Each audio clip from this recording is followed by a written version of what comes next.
Bonjour à tous et bienvenue dans cette édition tout en images de votre JTM.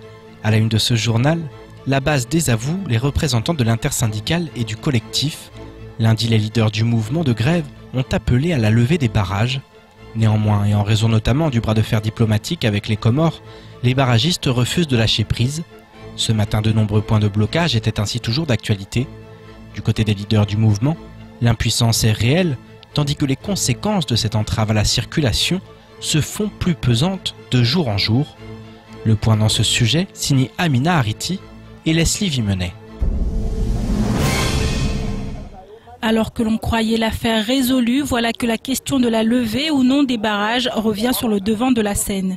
Et pour cause, l'unité affichée ces derniers jours entre les meneurs du mouvement et ceux que beaucoup appellent désormais les barragistes semble avoir volé en éclats. Pour ces derniers, lever les barrages maintenant reviendrait à balayer d'un revers de main toute l'énergie employée durant ces 6 dernières semaines. Pour Afza Youssouf, porte-parole des entités initiatrices du mouvement, il ne s'agit pas ici de mettre fin à la grève, mais uniquement de changer de méthode. Il y a des actions qui étaient déjà citées, qu'on peut aller voir les établissements de l'État qui sont là, au lieu de s'enfermer. Et ici, il faut changer d'action. C'était ça le mot d'ordre, de venir voir l'État. Parce que notre combat, ce n'est pas un combat qui est fait, qu'on se bat entre nous. C'est un combat contre l'État. Je dis très bien, c'est un combat contre l'État. Un appel que certains refusent aujourd'hui d'entendre et qui plonge les leaders de l'intersyndicale et du collectif des citoyens de Mayotte dans la cacophonie. Pour Afza Youssouf, il faut voir au-delà de ces désaccords. Le débat doit désormais se focaliser sur l'essentiel. On a renoué un dialogue. C'est ce qu'on cherchait. On avait dit que une fois qu'on aura quelqu'un qui est mandaté, on allait ouvrir les barrages. Oui. La personne mandatée est là. Nous avons déjà accepté d'ouvrir le dialogue. Le dialogue n'est pas fermé. Ces gens-là, ils ont des délais.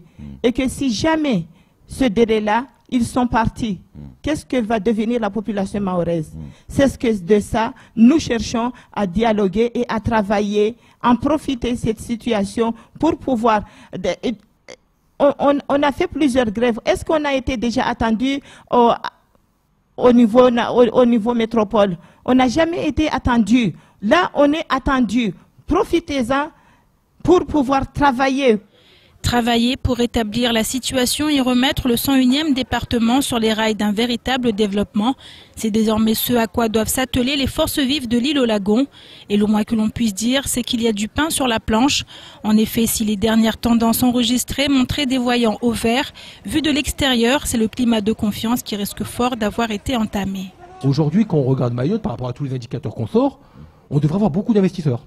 C'est un territoire qui est en plein développement, qui a l'appui de la France, qui a des alignements sociaux qui sont à venir, des alignements de salaire. A priori attractif. Théoriquement, c'est un territoire qui devrait attirer les investisseurs de la Réunion, de la métropole ou que sais-je, qui offre des évolutions de taux PIB de l'ordre des pays asiatiques, donc qui devrait instinctivement, naturellement attirer le regard de beaucoup d'investisseurs. Malheureusement, la réalité risque d'être tout autre, sans compter que d'autres dommages ne devraient pas tarder à se faire sentir. Et même si certains restent convaincus que l'on ne fait pas d'omelette sans casser des œufs, il y a fort à parier que beaucoup auront du mal à l'avaler. Parmi les dégâts collatéraux du mouvement, les étudiants du département se retrouvent en première ligne. Entre droit de retrait des transporteurs et barrages, cela fait des semaines que certains élèves du supérieur n'ont pu se rendre à l'université. À l'approche des examens, l'association des étudiants du centre universitaire de Mayotte a décidé d'agir pour sauver ce qui peut encore l'être. Par le biais d'une lettre destinée au préfet et aux élus, les étudiants expliquent qu'ils refusent de payer une fois encore les pots cassés. Ils réfléchissent ainsi à initier un mouvement pour dire stop aux générations sacrifiées. Selon le porte-parole des étudiants, de nombreuses associations étudiantes du pays suivent de très près ce qui se passe à Mayotte. Écoutons Saïd Mohammadi lors de la matinale de Kwezi. Ils sont abasourdis. Ils ne comprennent pas que dans un département d'outre-mer, les choses se passent comme ils le sont. Vous l'avez vu, le courrier que ma présidente a envoyé au service de l'État et à la presse est co-signé par la présidente de l'UNEF. l'UNEF qui est l'une des grandes associations étudiantes de France. Il y a l'AFER, la Fédération des étudiants de la Réunion, il y a la FAGE, il y a aussi des associations étudiantes de Polynésie française, etc., etc. Beaucoup d'associations étudiantes d'outre-mer ne comprennent pas et sont prêts à nous suivre derrière si jamais on faisait un mouvement de contestation ou alors n'importe quelle action. Aujourd'hui, si demain matin les étudiants de Mayotte venaient à se soulever, il n'y aurait pas que les étudiants de Mayotte. Le mouvement de contestation gagnerait l'ensemble de l'outre-mer.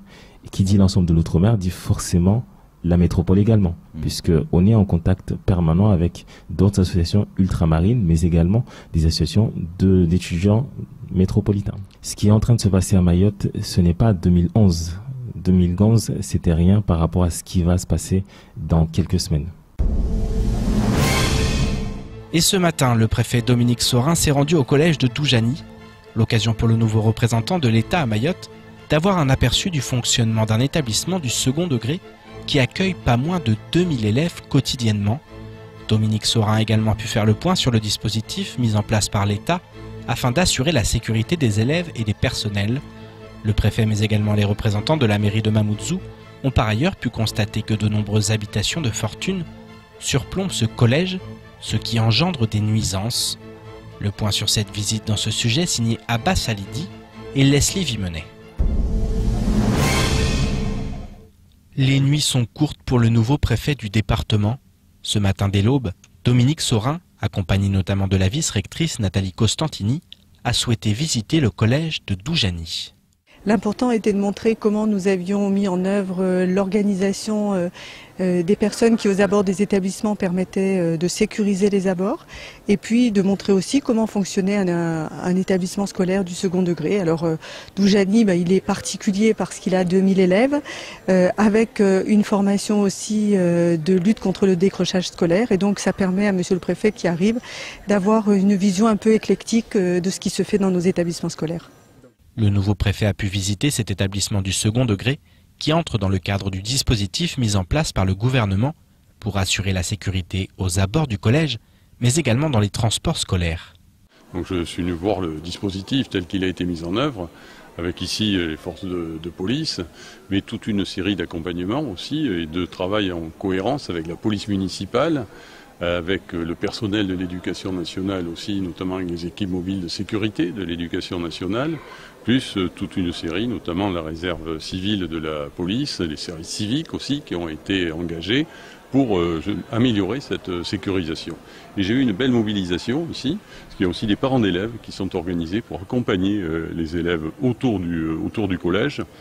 Et c'est l'engagement qui avait été pris, notamment lors de la visite de la ministre Annick Girardin, de mettre rapidement en place ces dispositifs de sécurité.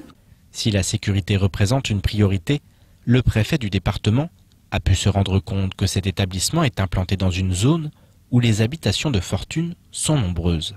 On est dans un établissement qui est complètement enserré dans les bangas et donc c'est vrai que parfois on a des nuisances qui sont dues à des détritus qui s'amoncellent et nous avons plusieurs fois prévenu puisque le grillage est un grillage qui du coup est mis à mal par un amoncellement de déchets et qui du coup nous a contraints là de refaire la clôture extérieure de l'établissement sur sa partie arrière.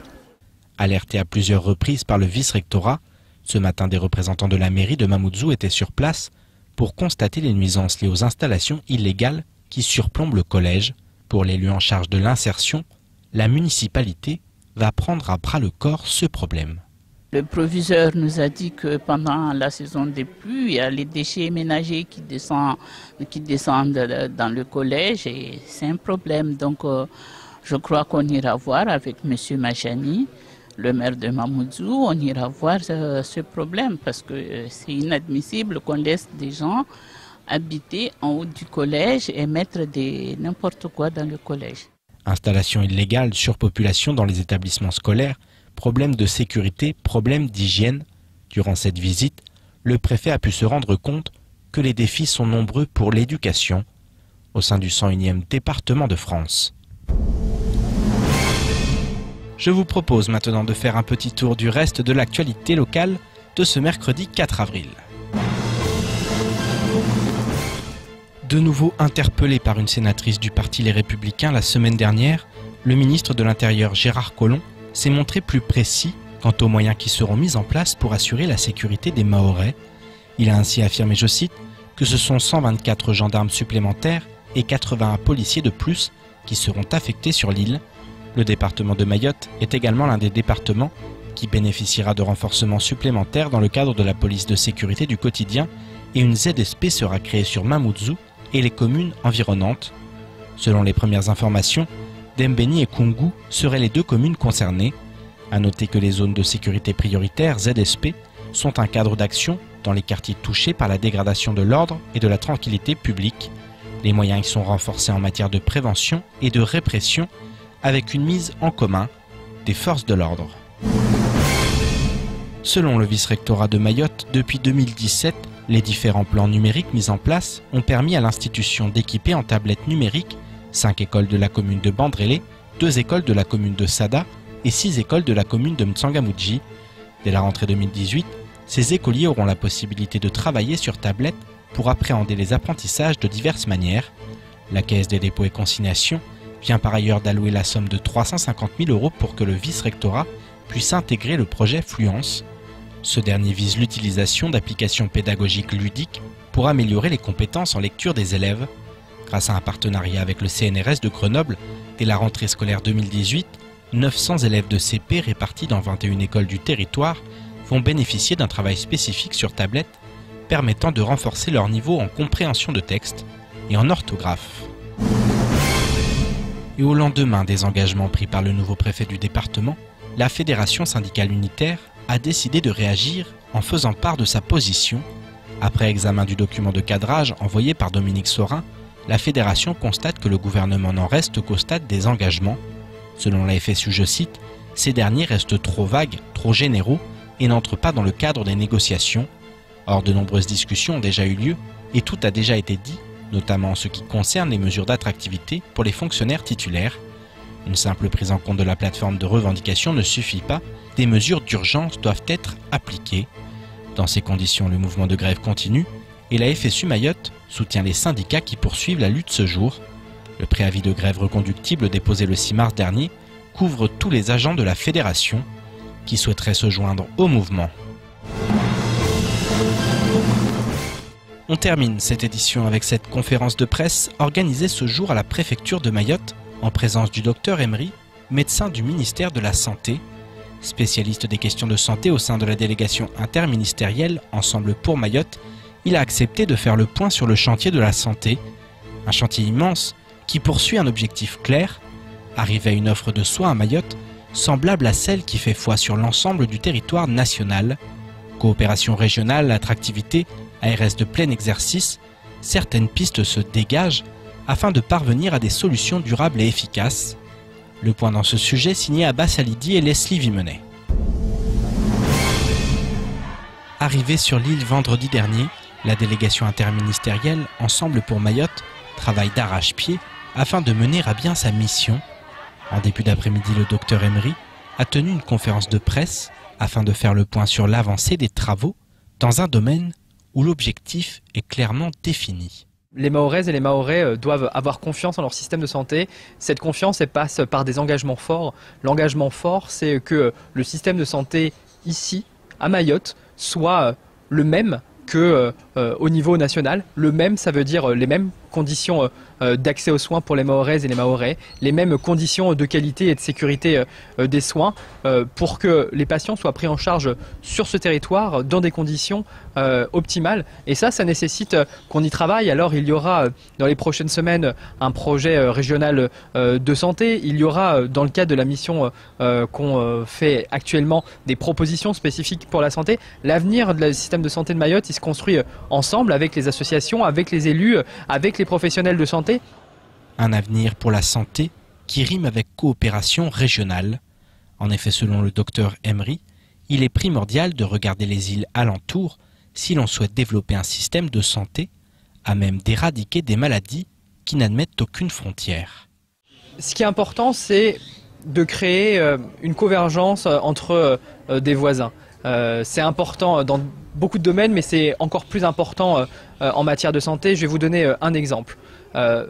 Mayotte ne pourra pas seule, par exemple, éradiquer le paludisme. On pourra relever ce défi de l'éradication du paludisme exclusivement si des actions sont menées avec Madagascar, avec les Comores, pour que les professionnels de santé, pour que les mêmes messages de santé publique soient passés. C'est un exemple de coopération régionale réussie. En matière de santé, il y a la nécessité de travailler ensemble. Autre point évoqué lors de cette conférence de presse, la création d'une ARS de plein exercice. Depuis des années, cela fait partie des revendications des syndicats de santé. Néanmoins, selon le docteur Emery, il convient de réfléchir à la finalité avant de penser les moyens. Ce qui est certain, c'est qu'il faut renforcer la position stratégique de l'action de l'ARS ici à Mayotte. On le verra si dans les propositions qui sont retenues d'ici la fin du mois d'avril, il y a la création d'une ARS de plein exercice, mais il ne faut pas se tromper. Il ne faut pas confondre les moyens, encore une fois, et la finalité. La finalité, c'est le renforcement du positionnement stratégique de la politique sanitaire ici à Mayotte. Est-ce que l'ARS est la seule solution? Dans tous les cas, la réponse est non. Est-ce que la création d'une ARS de plein exercice fera partie des propositions? C'est ce qu'il nous faut encore étudier dans les prochains jours. D'ici un mois, le plan sera ainsi officiellement présenté et nul doute que les futures mesures liées au domaine de la santé seront scrutées de très près par la population. C'est ainsi que s'achève cette édition. Merci à vous de nous avoir suivis. Pour continuer à suivre l'actualité locale, rendez-vous sur notre site l'infoquasi.fr. Bonne soirée à tous et à demain dès 6 h avec toute l'équipe de la matinale.